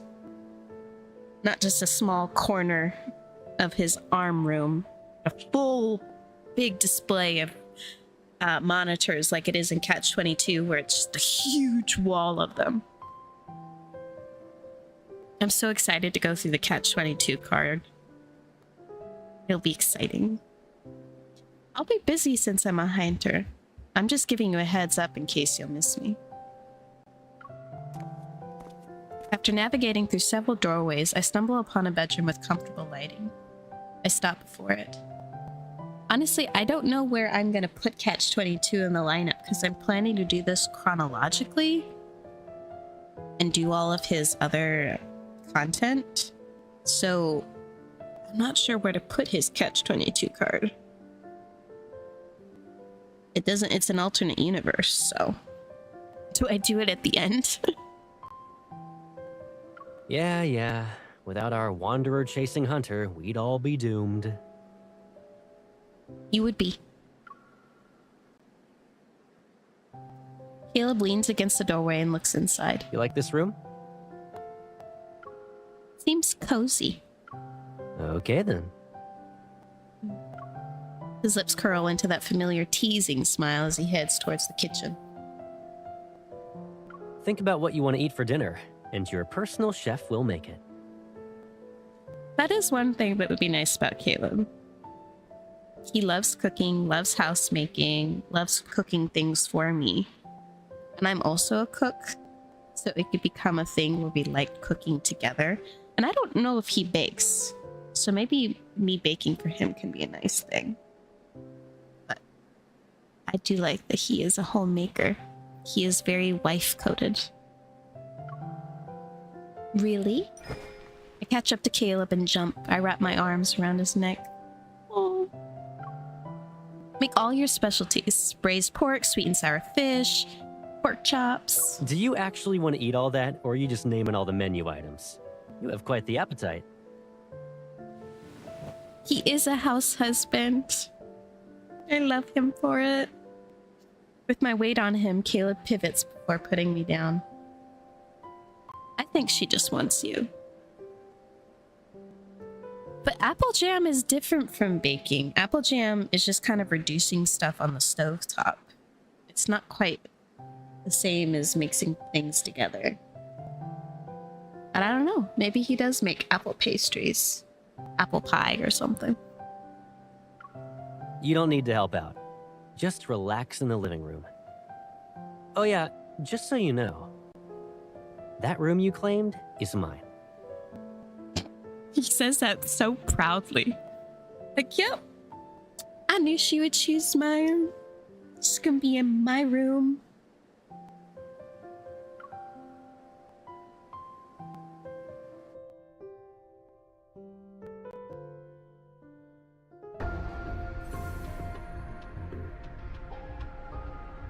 Okay, so we have 5 more left to do.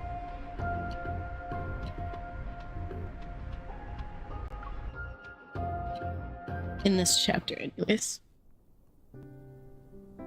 After dinner, Caleb insists on clearing the table himself. He tells me to rest and he'll get my bedroom ready soon. I hesitate for a moment before deciding to ask him about the explosion incident. Just as I reach the terrace, thunder roars from outside. The sound alone makes me jump. Maybe it's because we're closer to the sky here. Seeing Caleb's busy figure, I calm down a little. Caught by his gentle gaze, the words stick in my throat. I can only say a random sentence. I want a soda. Caleb steps aside, creating a path for me to get to the fridge. You want one? He doesn't decline, so I offer him a soda can. You're gonna move your hand when I try to take it. I'm not falling for that again. I'm just gonna stick it in your pants. And then you'll yelp because it's cold against your teeth. That's a much better prank, okay? Don't reduce me to such childish things like yanking it away. Stop acting like a baby. I'm done with those childish antics. I have evolved to naughty antics. Caleb reaches out, but I quickly move my wrist so the soda avoids his fingers. Haha, you! Before I can finish, the soda falls from my hand. Caleb effortlessly catches it. Talk about immature. We toast, our cans clinking against each other. Another roar of thunder startles me. However, I choke. Still a scaredy cat? She doesn't have you around, Caleb. Caleb can't help but chuckle. He pats my back, and it's as if he's calling something. He looks out of the window into the night. I thought you weren't afraid of it anymore. What do you mean? Caleb sets down the soda and brings up the tablet that controls many of the house's utilities. The curtains are shut, which protects the room from the storm outside. Remember your astrophobia from when you were little? Didn't you usually hide whenever thunder rolled in? Maybe it was because the thunder sounded so much like a wanderer's roar. I was still terrified of it months after the Chrono Rift catastrophe had ended. At first, I thought you were playing hide and seek with me. But then I saw you were just frightened. You always remember the minor details. But eventually, I became immune to it. And who should we thank for that? I look up. With his eyebrows slightly raised, Caleb grins, and reflecting on those memories, I pretend to be clueless. We should thank my resilience. You ungrateful pipsqueak. Caleb teases me and pinches my nose. Chuckling at my reaction, he lets go. Of course, I remember that whenever there was a storm, regardless of whether it was in the day or night, he always stayed by my side. I didn't dare to fall asleep, but Caleb always covered my ears until I dozed off. The thunderstorms trapped him, the most popular kid on the block, inside the house, and so he had to seek refuge with me in various hiding places. No one else knew it was me that was trapped home, and Caleb was the one who broke that magical cage. Caleb, why were you always the first person to find me? It didn't matter whether I hid in the closet or the attic. We probably have a telepathic connection. Or you had a tracker on me even back then. You just got lucky every time. Yeah, and? Doesn't matter if I'm lucky or not. Sentimentality grazes my heart's surface. My hand that's resting on the fridge subconsciously twitches. I bet you he had a tracker on my phone that we didn't know about. I know him. He's so sweet. And a lot of his reactions during this part of the story are what turn people off him, but a lot of it is just trauma stuff. This poor baby. I could go on a huge rant about it, but I won't because we need to get through this. Why do I feel awkward all of a sudden?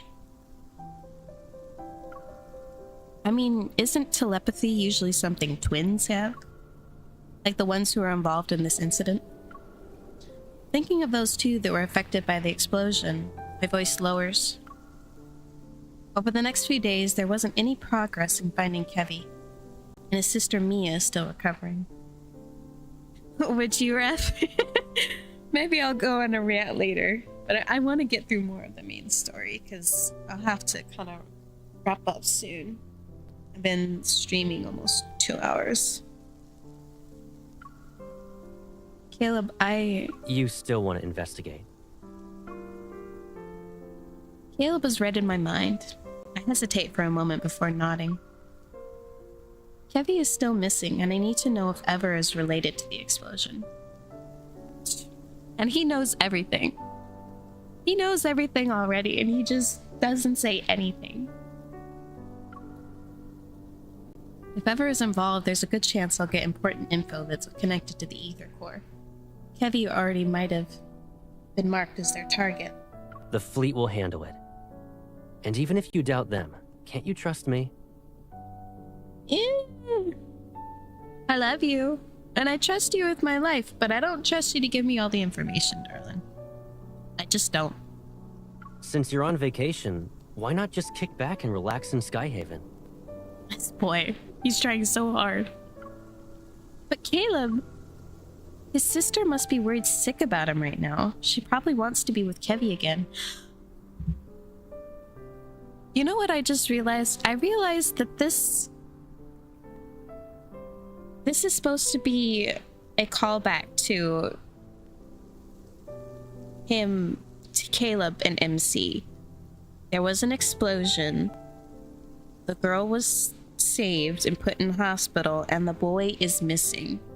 And she's saying he's worried sick about him. She probably wants to be with him right now. And she's so insistent on doing this because it reminds her of her situation with Caleb. And she understands. I did not get that last time. I was so into just oogling Caleb. Isn't it funny on rereads, all the things you catch up on? So I've only watched this once. Poor girl. Yeah, and that's what's so sad. She was someone who saved Caleb for her. I'm already your adjutant. I promise not to cause any trouble. If anything bad happens, I'll take full responsibility. Ouch! Something hits my head, but it's not a light tap or a smack. Caleb has a serious expression. What are you even saying? I always have your back. Don't even think about drawing a line in the sand. Take care of yourself. Do that, and you can investigate whatever you want. He said, baby, you can do whatever you like. Just take me with you. So after everything draws to a close, can you come home with me? Oh! That part just hits you. I remember you saying you'd be fine by yourself. But it seems like you still want someone with you. Why you gotta tease me about this, man? You know that she's serious about this. I worry about you if we're always separated. Hits you right in the feels. Is that the only reason? I know.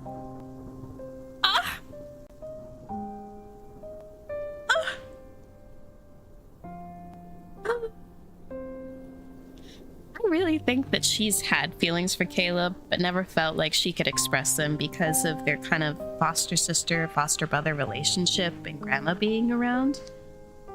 But now she has the freedom to do it without that sort of scrutiny. And she doesn't know what to do with that freedom. And he's already in this terrible situation, but he loves her and he's ready to jump in. But man, just such an interesting, complex relationship. He shifts his gaze down after suddenly using a softer voice.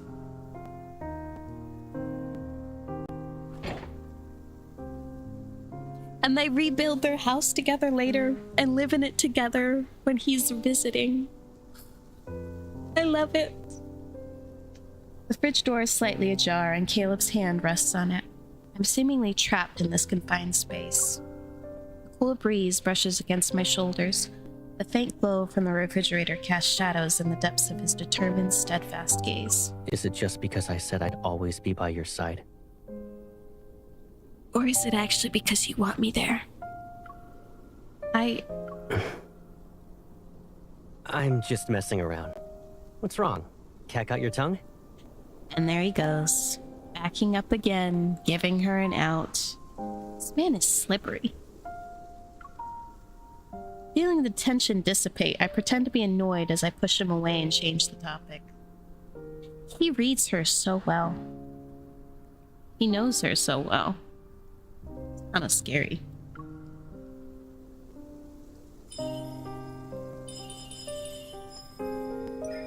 Move. It's so cold being in front of the fridge. If I get sick, it'll be your fault. Amused, Caleb willingly backs off. All right. I'll keep my distance. It'll be like there's an ocean between us.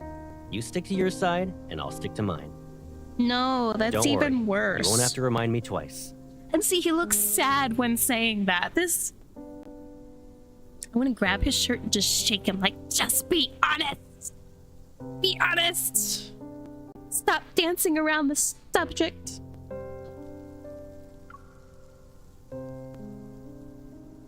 This man talks in doublespeak. Caleb has returned to my side. I should be relieved, happy even, but I tossed and turned in bed that night. As I open my eyes, the bright morning light filters through the curtains. A warm glow is cast on the bedside. After staring at the dimly lit ceiling for what feels like an eternity, I wearily get up. The house is silent. It seems Caleb just left. My breakfast, still warm, is sitting on the dining table. I noticed a note tucked underneath it. Your highest priority is resting and enjoying your meal. Everything else comes second. He's still trying to take care of us. I smile as I fold the note. When I sit down, I get a voice message. Did you eat breakfast yet? I'll be sorting some things out with the fleet. I'll pick you up later. Yeah, okay. Ooh. It did it for me. Don't cancel. I finished eating my breakfast while going over last night's plan in my head. It's funny that it shows what it currently is for him. So it's got like us in marriage clothes. And I call him Sky Heavy with the background of him proposing. That does not fit the main story's progress at all right now. Alright, it's time to visit that medical center.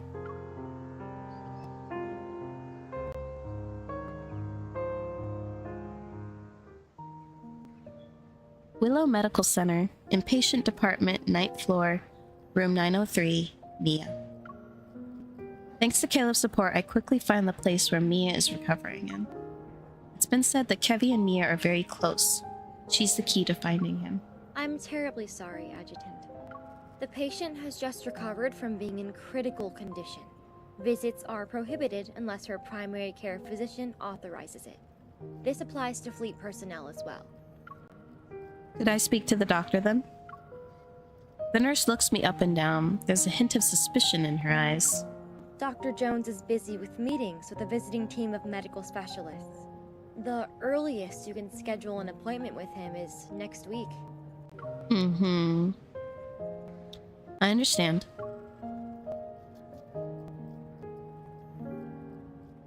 Mia is in a precarious situation right now.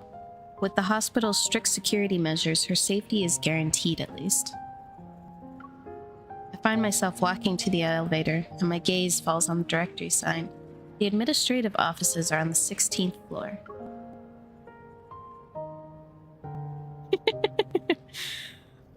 I know. I'd love if that was just reality. Rich man whisks me away to his house in the clouds, cooks me breakfast, and knows exactly how I'm feeling just by looking at me. That's a dream. If Dr. Jones is in a meeting, he might be on this floor. Ding. The elevator's open. While engaged in hushed conversations, several doctors step out. I guess I could only try my luck upstairs now. Just as I'm about to enter the elevator, a familiar voice cuts through my train of thought like a blade of frost. Zane? There he is. Zane! Zane!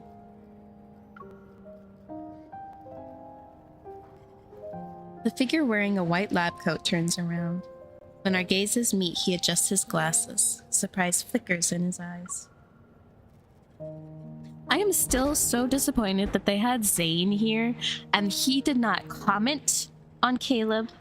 He did not say anything about the new colonel and all of that was going on.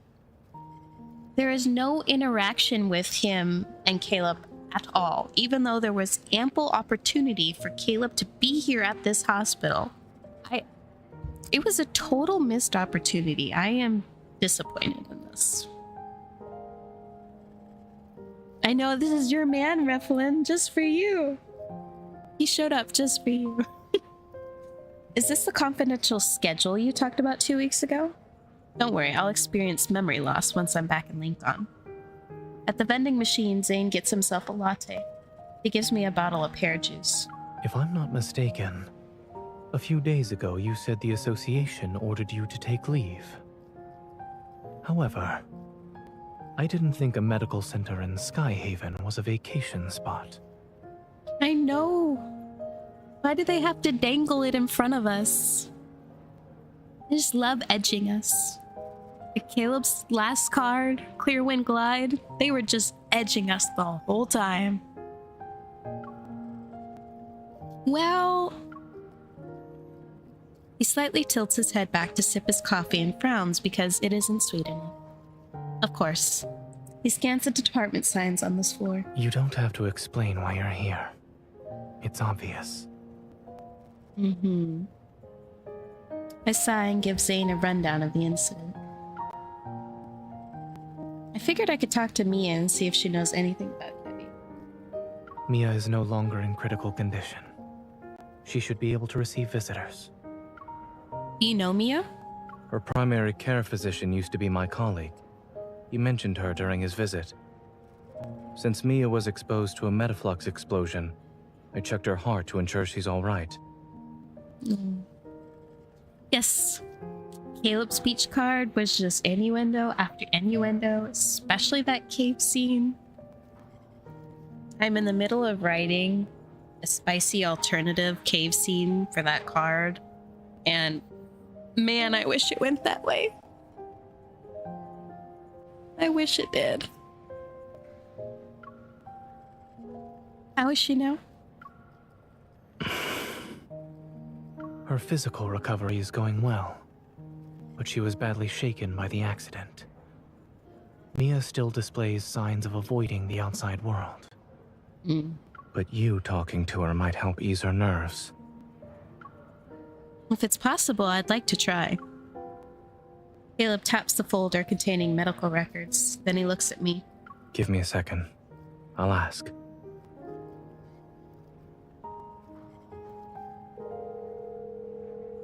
Dr. Jones, do you have a moment? A few minutes pass, then Zane puts his phone away. Why can't he hold it up to his ear? If he's holding it that far away, how does he even hear it unless it's on speaker? Under my hopeful gaze, his expression softens as he nods. Follow me. I'll check on Mia's condition first, and if she's all right, I'll ask her. After receiving the visitation guidelines, I take a deep breath and follow him into the hospital room.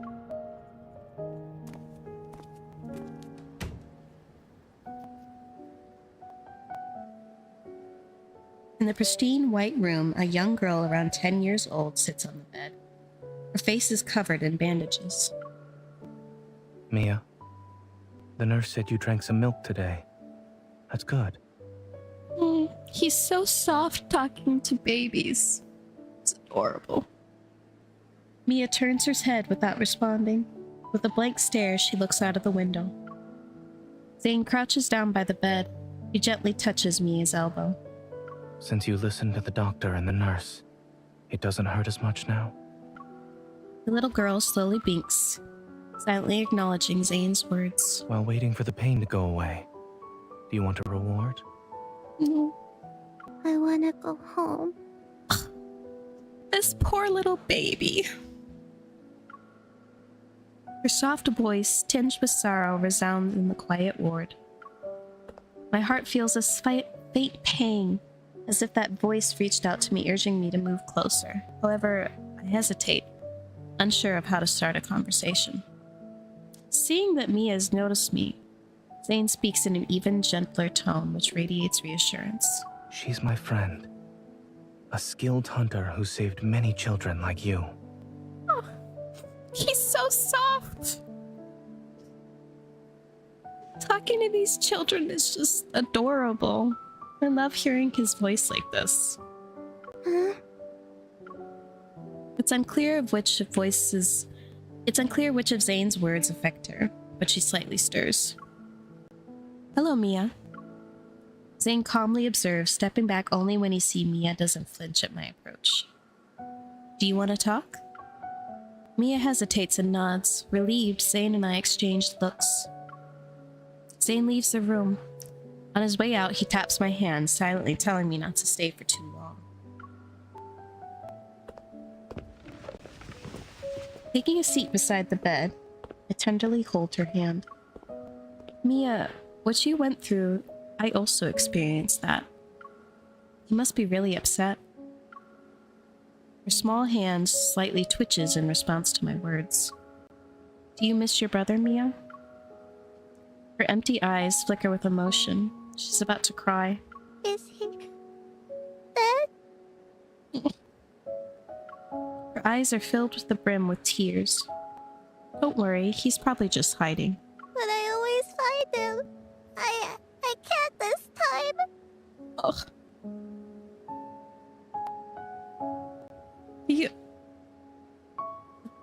The metaphor for this is just... It's just heartbreaking. Your brother wouldn't just leave you. He probably just got into a bit of trouble. Now I can think about his Caleb and her. This makes it more sad. Can you tell me what you saw before the explosion happened? I might be able to help. She stares at me and just she's about to speak, a knock interrupts us. A person wearing glasses and a dark-colored uniform enters. He has the Far Space Fleet's insignia on his armband. It seems the Colonel forgot to inform us. What brings you here, Adjutant? His scrutinizing gaze washes over me and I look away. It seems today won't go according to plan. The Colonel has his reasons. Just do your job. I'll stop by next time to avoid any trouble. As I'm about to leave, Mia suddenly calls out to me. Miss? She retrieves a burnt dog plushie from behind her pillow. She sounds nervous when she speaks. Oh my god. Caleb is dog-coated. He is the puppy. And she's giving me a burnt dog plushie. They really went hard with the innuendos. With the underlying intentions of everything in this, didn't they? Thank you for visiting me. Can I give you Lucia as a present? Lucia? Is that the dog plushie? Sure.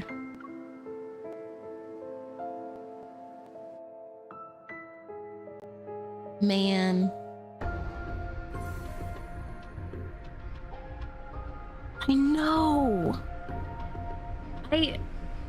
All of the underlying tones and intentions in this main story is just wow. Heavy-handed, but good. Anyways, I know that we still have 4 to go in this chapter, but I've been streaming over almost 2 hours now, and I know I took a while to get started, but I think I'm gonna head out for the night, and I will schedule another stream so we can get through the rest of his main story, and then we'll go through his cards chronologically from there. Hopefully I can figure out where I'm gonna put his Catch-22 card. So, thank you guys so much for watching and for showing up. I really appreciate it.